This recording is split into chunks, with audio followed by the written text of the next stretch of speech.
Guys, welcome back to my channel. ഇന്ന് ഞാനിവിടെ നിങ്ങൾക്ക് കാണിക്കാൻ പോകുന്നത് എൻ്റെ അമ്മയുടെയും എൻ്റെ മുത്തശ്ശീൻ്റെയൊക്കെ സ്പെഷ്യൽ ആയിട്ടുള്ള ഒരു വിഭവമാണ്. അതിൻ്റെ പേര് വടക് എന്നാണ്. ഇത് നല്ല സ്വാദുള്ള ഒരു ഇതാണ്.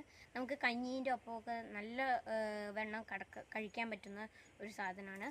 ഇത് നിങ്ങൾ എന്തായാലും ട്രൈ ചെയ്ത് നോക്കണം. എൻ്റെ വളരെ എനിക്ക് ഭയങ്കര ഇഷ്ടമാണ്. നിങ്ങളത് എന്തായാലും ട്രൈ ചെയ്ത് നോക്കണം. അപ്പോൾ നമുക്ക് നേരെ വീഡിയോ കിടക്കാം. വരൂ. ഇതിനായിട്ട് നമുക്കിവിടെ ആവശ്യം ചെറിയുള്ളി, വെളുത്തുള്ളി, പച്ചമുളക്, 1 ഗ്ലാസ് ഉഴുന്ന്, 2 ഗ്ലാസ് പച്ചരി, ഒരു കുമ്പളങ്ങ, പിന്നെ കുമ്പളങ്ങയ്ക്ക് പകരം നമുക്ക് പപ്പായ ഉപയോഗിക്കാം. കുമ്പളങ്ങയാണ് ഏറ്റവും കൂടുതൽ നന്നായിരിക്കുക. ചെറിയുള്ളി നമുക്ക് ആവശ്യത്തിൽ അധികം എടുക്കാം കേട്ടോ, നല്ല ടേസ്റ്റ് ആയിരിക്കും. വെളുത്തുള്ളി അതുപോലെ തന്നെ. പച്ചമുളക് എരിവിനനുസരിച്ച് വേണം. കുമ്പളങ്ങ ഞാൻ ഒരെണ്ണമാണ് എടുത്തിരിക്കുന്നത്. 1 ഗ്ലാസ് ഉഴുന്നും 2 ഗ്ലാസ് പച്ചരിയും, പിന്നെ കരിവേപ്പില എത്ര വേണമെങ്കിലും എടുക്കാം കേട്ടോ. അതേപോലെ കുമ്പളങ്ങ ഇതുപോലെ ചീകുവാണെങ്കിലും നന്നായിരിക്കും. പക്ഷെ ഞാൻ ചീകല്ല ചെയ്യണത്, ഞാൻ കഷ്ണങ്ങളാക്കിയിട്ട് മിക്സിയിൽ ഒന്ന് കറക്കിയെടുക്കുകയാണ് ചെയ്യണത് കേട്ടോ. അപ്പം നിങ്ങൾക്ക് ഇഷ്ടമുള്ള രീതിക്ക് ചെയ്യാം. മിക്സിയിലൊന്ന് കറക്കിയെടുക്കുകയാണെങ്കിൽ നമുക്ക് വേഗത്തിലാവും. അപ്പം ഞാൻ എളുപ്പത്തിന് വേണ്ടി ഇതുമാതിരി അരിഞ്ഞാൽ മതി കേട്ടോ, ഒരുപാട് അരയരുത്. നന്നായി അതിലത്തെ വെള്ളം കളഞ്ഞ ശേഷം പിഴിഞ്ഞെടുത്തിട്ട് നന്നായി വെള്ളം ഒട്ടുമില്ലാതെ വേണം പിഴിയാൻ കേട്ടോ.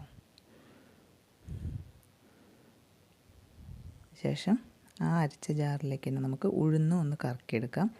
ഉഴുന്നും അതുപോലെ തന്നെ ഒന്ന് ചതഞ്ഞാൽ മതി. അതുപോലെ ഉഴുന്ന് അരച്ചെടുത്തിട്ടുണ്ട്.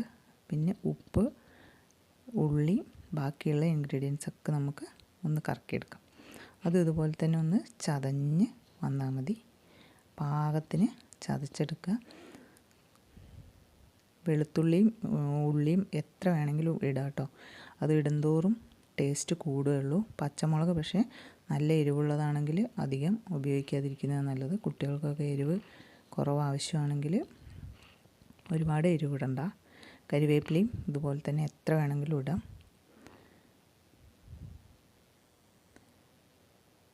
ഇതെല്ലാം ഇതുപോലെ തന്നെ ഒന്ന് ചതച്ചെടുത്താൽ മതി കേട്ടോ. ചതച്ചെടുത്ത് ഞാൻ കുറച്ച് കുരുമുളകും കൂടി ഇതിലിടുന്നുണ്ട്. ഇവിടെ കുരുമുളകിൻ്റെ ടേസ്റ്റ് ഇഷ്ടമാണ്, അപ്പം അത് ഓപ്ഷനിലാണ്. നിങ്ങൾക്ക് ആവശ്യമുണ്ടെങ്കിൽ മാത്രം ഇട്ടാൽ മതി. കുരുമുളക് നന്നായിരിക്കും കുരുമുളക് ഇട്ടാൽ. ഇതുപോലെ ചതഞ്ഞ് വരും. അതിൻ്റെ കൂടെ നമുക്ക് വറുത്ത് വെച്ച അരിയില്ലേ, അരി ഒന്ന് പൊടിച്ചെടുക്കാം കേട്ടോ. പൊടിച്ചെടുത്ത് ഇതിൻ്റെ കൂടെ മിക്സ് ചെയ്യുക. വെള്ളം കൂടുതലാണ് എന്നുണ്ടെങ്കിൽ നിങ്ങൾ കുറച്ചും കൂടി അരി പൊടിച്ചത് ചേർക്കുക. അപ്പം 2 ഗ്ലാസ് അരി മുഴുവനായിട്ട് വേണ്ട, നമുക്ക് ഇതിൽ എത്ര വെള്ളമുണ്ടോ അതിനനുസരിച്ച് നമ്മൾ പൊടിച്ച് ചേർക്കുകയാണ് ചെയ്യുന്നത്.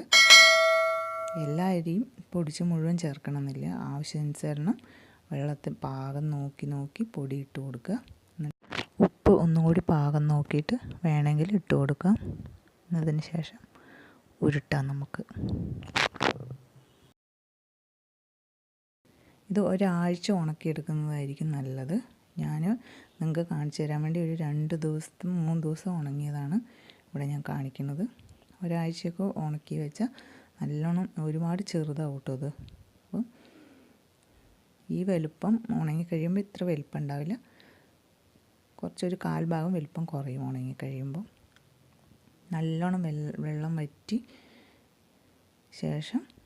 വറ്റിച്ചെടുത്ത ശേഷം ഉരുട്ടി വയ്ക്കുക. ഉരുട്ടിയിട്ട്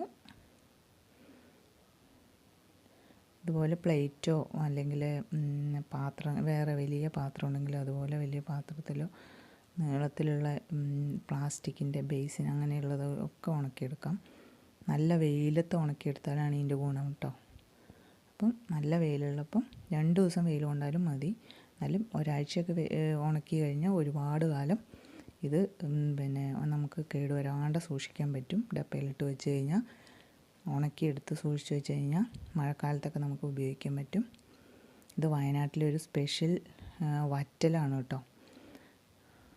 നമ്മൾ കൊണ്ടാട്ടമൊക്കെ ഉണ്ടാക്കുന്ന മാതിരി തന്നെയാണിത്. ഉണക്കിയെടുത്തിട്ട് സൂക്ഷിക്കുക, വറുത്ത് ഉപയോഗിക്കുക. അപ്പം പനിയൊക്കെ ഉള്ള സമയത്ത് നമുക്ക് ഇതും കഞ്ഞിയും കൂട്ടി കഴിക്കാൻ വളരെ ടേസ്റ്റാണ്. അപ്പോൾ എല്ലാവരും ഒന്ന് ഉണ്ടാക്കി നോക്കൂ കേട്ടോ, എല്ലാവർക്കും ഇഷ്ടപ്പെടും. ഇത് ഈ പാകത്തിന് ഉണങ്ങിയപ്പം ഞാനൊന്ന് വറുത്തെടുക്കാമെന്ന് വിചാരിച്ചു. നന്നായി ഒരു ബ്രൗൺ നിറമാവുന്ന വരെ വറുത്തെടുക്കുക. നല്ലോണം എണ്ണ ചൂടായ ശേഷം മാത്രമേ വറുക്കാനിടാൻ പാടുള്ളൂ, ഇല്ലെങ്കിൽ എണ്ണ കുടിക്കും. അപ്പോൾ നല്ല എണ്ണ ചൂടായ ശേഷം വറുത്തെടുത്തിട്ട് നമുക്ക് ചോറിൻ്റെ കൂടെയോ കഞ്ഞിയുടെ കൂടെയോ ഒക്കെ ഇത് മാത്രം മതി കഴിക്കാൻ.